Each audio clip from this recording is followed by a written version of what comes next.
In the heart of Washington, D.C., a storm was brewing, one that would shake the foundations of American politics. Senator Lindsey Graham, long considered a steadfast ally of President Donald J. Trump, found himself at the center of a scandal that would redefine betrayal in the public eye. What began as a whisper in the quiet halls of the Capitol spiraled into a national reckoning, exposing secrets, shattering trust, and igniting a movement that would not be silenced. It started innocently enough. A young Republican aide, lingering in the Capitol's corridors, overheard a conversation that chilled him to the bone. Senator Lindsey Graham emerged from a closed-door meeting with 3 high-ranking Democrats and 2 known Rhino senators. The aide froze as he caught fragments of their discussion. The words, "Big Beautiful Bill," surfaced, followed by Graham's voice, sharp and deliberate. "This is our chance to slow him down. Trump's too strong. We can't let him control everything." By noon, the whisper had reached the ears of President Trump himself. In the Oval Office, Trump sat in silence, gazing out the window. "Another Judas," he muttered, his voice heavy with disappointment. "I should have known." Outside, the press buzzed with anticipation over the upcoming vote on Trump's signature legislation, the Big Beautiful Bill, a bold plan to secure borders, restore jobs, promote fair trade, and crack down on political corruption. To Trump, it was more than policy. It was the heart of his mission to reshape America. But behind the scenes, a storm was building, and its target was clear: Lindsey Graham. The Senate floor was packed, the air thick with tension. Millions of Americans watched live as the Big Beautiful Bill came up for a vote. The legislation promised to transform the nation's economy and security, a cornerstone of Trump's vision. Then, the unthinkable happened. Lindsey Graham voted no. Gasps echoed through the chamber. Senator Josh Hawley dropped his pen in shock. Senator J.D. Vance stared, disbelief etched on his face. Cameras zoomed in as Trump, watching from a private room near the Capitol, rose slowly. His silence spoke volumes, but his eyes burned with pain, fire, and resolve. Outside, Trump's supporters reeled. "He betrayed us," one woman sobbed. A man from South Carolina, Graham's home state, shook his head in disgust. "My own senator stabbed our president in the back." Social media erupted, with #JudasGraham trending within minutes. But the worst was yet to come. Trump had been quiet for too long, and now he was ready to speak. A surprise alert flashed across every screen in the nation. President Trump to address the nation. The White House press room filled instantly. Commentators scrambled for answers, but insiders whispered, "He knows everything." When Trump appeared at the Resolute desk, he was calm, his American flag pin gleaming under the lights. "My fellow Americans," he began softly, "tonight I speak not as a politician, but as a servant of the people. I must reveal the truth." He paused, his voice firming. Senator Lindsey Graham, once trusted, has turned his back on America. Behind closed doors, he conspired to destroy the Big Beautiful Bill, not because it was bad, but because it came from me, from you, from us. Gasps filled the room. Some reporters wiped away tears. Trump continued, unflinching. "He is one of several trying to stop this movement, this mission to restore our nation. But hear me now. They will not succeed. I was chosen for this hour, and I will finish what we started." The nation fell silent, holding its breath. Then came the bombshell. Trump lifted a thick blue folder labeled Classified Internal Correspondence Senator Lindsey Graham. "This," he said, one hand on the folder and the other on a Bible that never left his desk, is proof of betrayal. Inside were secret emails, leaked recordings, and private texts revealing Graham's plot with Democratic leaders and Rhino senators to block the bill. One email stood out: "We must stop Trump's momentum. If this bill passes, he becomes unstoppable. Delay it, kill it, or flip the narrative." The betrayal wasn't just political, it was personal. Trump had defended Graham through countless controversies, only to discover his disloyalty. Across America, emotions ran raw. A retired veteran in Arizona fell to his knees. A single mother in Georgia whispered, "How could he?" The White House press room erupted with questions.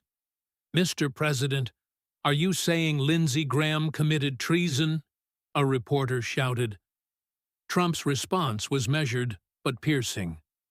"I'm saying this. Anyone who conspires to sabotage the will of the people, to stop progress out of pride or corruption, will be held accountable. I made a vow. I'm keeping it." Graham vanished from the Capitol. His office was locked, his staff silent. Rumors swirled of a last-minute flight to his home in South Carolina. Americans were outraged. In churches, coffee shops, and truck stops, tears flowed. A farmer in Ohio stared into the sky, muttering, "He lied to us. He lied to Trump." Senator J.D. Vance held a press briefing, his voice heavy. "What just came out breaks my heart, but we stand with the president. We stand with the truth." Behind closed doors, Trump met with the Department of Justice. What was said remained secret, but the message was clear. This was war. By midnight, an unconfirmed leak spread across social media and newsrooms. A sealed federal arrest warrant may have been signed for Senator Graham. Outside the Capitol, hundreds gathered, holding signs that read, "We stand with Trump, drain the swamp, and expose every Judas."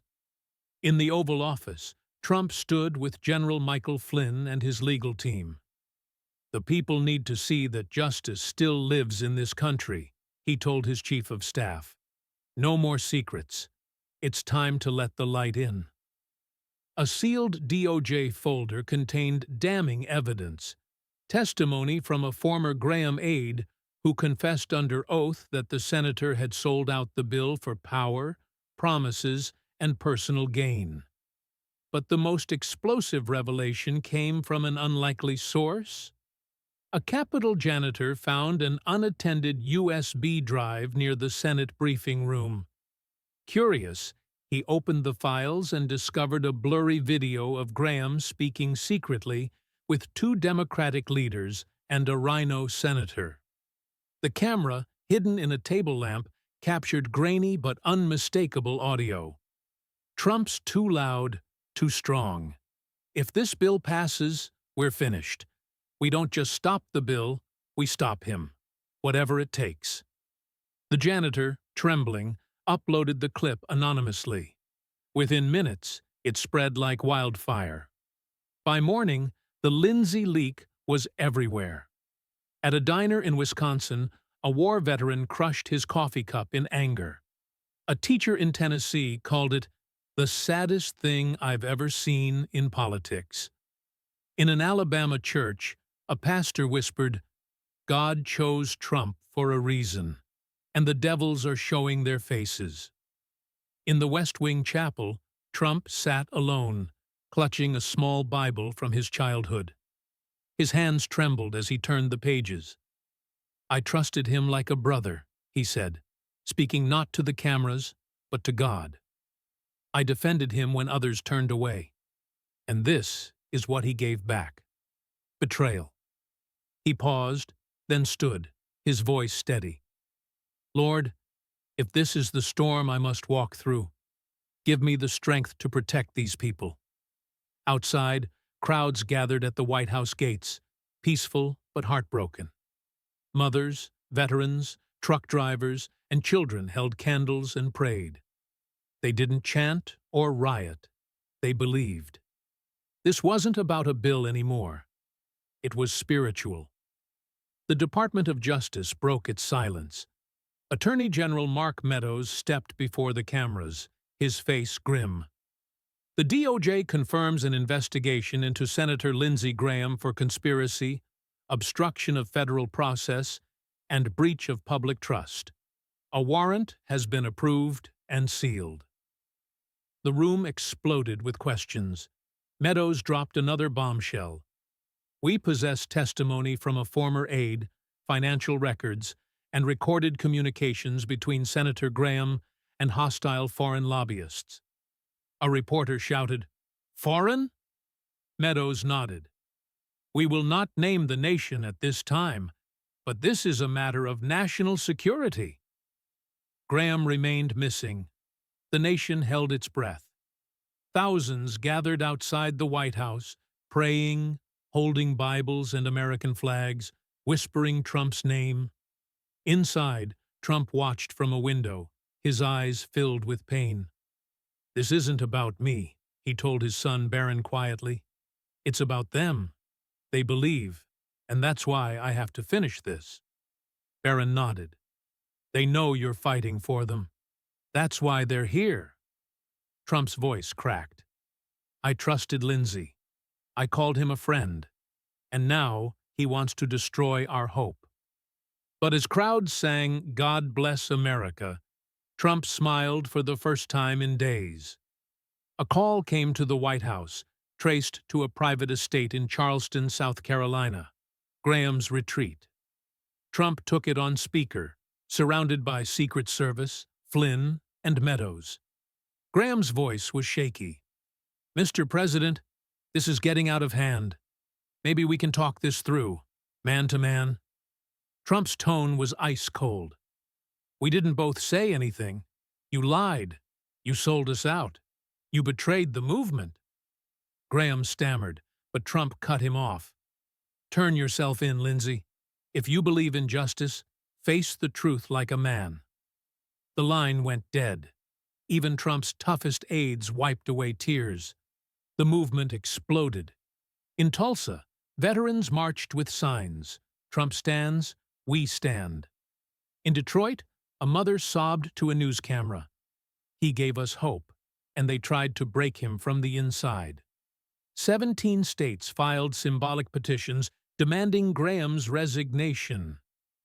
Churches rang bells. Social media flooded with "We Choose Trump."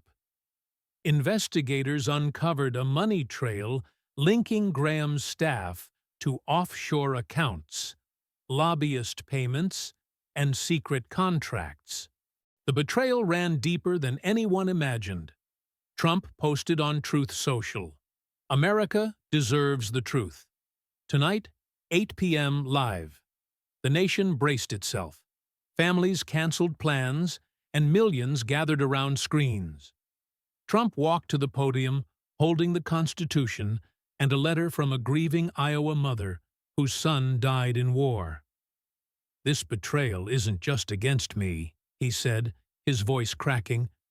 "It's against every one of you." This mother wrote, "Don't let them ruin what he died for. They tried to destroy this bill to keep us weak. But I promise you, I will not stop, because your families are worth fighting for." At that moment, the DOJ unsealed a red-sealed arrest warrant for Senator Lindsey Graham. Charges included conspiracy against federal legislation, collusion with foreign influence, abuse of power, and obstruction of the people's will. News anchors were stunned. This is the first time in modern history a sitting senator may face prison over betrayal of a president, one whispered. Video emerged of federal vehicles surrounding Graham's estate, helicopters hovering. Graham was nowhere to be found. By morning, U.S. Marshals raided his estate, finding torn papers, smashed phones, and a wiped laptop. A half-drunk coffee cup still steamed. Graham's vehicle was spotted on a back road to Savannah, Georgia. TSA and Border Patrol were on high alert. Trump's instruction was clear. He must face justice, not escape it. Trump met with families impacted by the bill Graham tried to kill. A factory worker whose job it would save, a nurse whose clinic it would expand, a boy with cancer whose treatment it funded. Each thanked Trump, tears streaming. He held their hands, promising, "No betrayal will go unanswered." In central South Carolina, Graham's 84-year-old grandmother, Mary, sat on her porch, clutching a photo of a young Lindsey. A reporter asked for comment. Her eyes swollen, she said, "Lindsey wasn't raised to lie. He was taught to fight for people. That man, Trump, is standing for something bigger. I see it clear as day." The clip went viral, capturing the nation's heartbreak. Trump called an emergency press conference, Barron by his side. "America doesn't run from problems. We face them," he said, then dropped a bombshell. "I've directed authorities to declassify all communication between Senator Graham and foreign operatives. The people deserve to see the shadows." The room erupted. Outside, 60,000 gathered across state capitals, holding candles and signs, "Truth over treason, lions don't bow." Declassified files hit the public. Emails, transcripts, and voice messages revealed Graham's plot. One email read, "If Trump wins this vote, we lose our grip. Block the bill now, or we'll drown." In a voice message, Graham laughed. "Let the country suffer a little. They'll beg for moderate leadership." Phones rang off the hook at senators' offices. Staffers resigned in shame. Protesters lit candles outside Graham's empty office. Sirens lit up Savannah Hilton Head International Airport. Graham, disguised in a baseball cap and sunglasses, was caught boarding a private jet to the Cayman Islands. Federal agents surrounded the plane, megaphones blaring. "Senator Graham, exit the aircraft. You are under investigation." He froze, the engines still running, his future stalled. Helicopter footage aired live. A veteran in Arkansas saluted his TV. A grandmother in Florida smiled. "Thank you, Mr. President." Relief, not cheers, swept the nation. Trump addressed the country one last time that evening, standing before the American flag. "I wanted unity," he said. "But sometimes, to build, you must tear out the rot." Lindsey was rot. This isn't about revenge. It's about protecting your dreams, your children, your country. A widowed mother in Michigan clutched her son's photo and whispered, "He'd be proud." Trump ended with, "Evil hides in power, and it fears one thing: truth. God bless you, and God bless America." Graham was flown to Washington in federal custody. The courthouse overflowed. Trump's statement, read by Meadows, echoed, "This isn't punishment. It's a cleansing. America deserves better than hidden knives." The prosecution played a final recording of Graham. "If we block Trump's bill, it weakens him. That's what they asked me to do." Gasps filled the courtroom. One juror wept. During a recess, Trump pulled out a letter Graham wrote years ago. "I'm proud to stand beside you. You're the only one with the guts to fix this system." Trump shook his head. "You could have been part of something great, Lindsey." To the National Archive camera, he said, "Never mistake fake loyalty for real courage. We need men and women who won't fold." The jury returned in under 3 hours. The verdict: guilty of conspiracy, collusion with foreign agents, and betrayal of public trust. Graham lowered his head in silence. Outside, millions watched from hospitals, farms, and churches. An elderly man in North Dakota whispered, "We're, finally, cleaning house." Graham requested to speak to the American people. In handcuffs, his voice cracked. "I lost my way. I let fear and power control me. I betrayed a man who called me brother, and I betrayed you. My father said, if you lie to those who trust you, you've lost your soul. I thought I could outsmart the storm, but the storm had a name, Trump. Some forgave, others couldn't. A Trump supporter in Kentucky sobbed, he told the truth, but too late.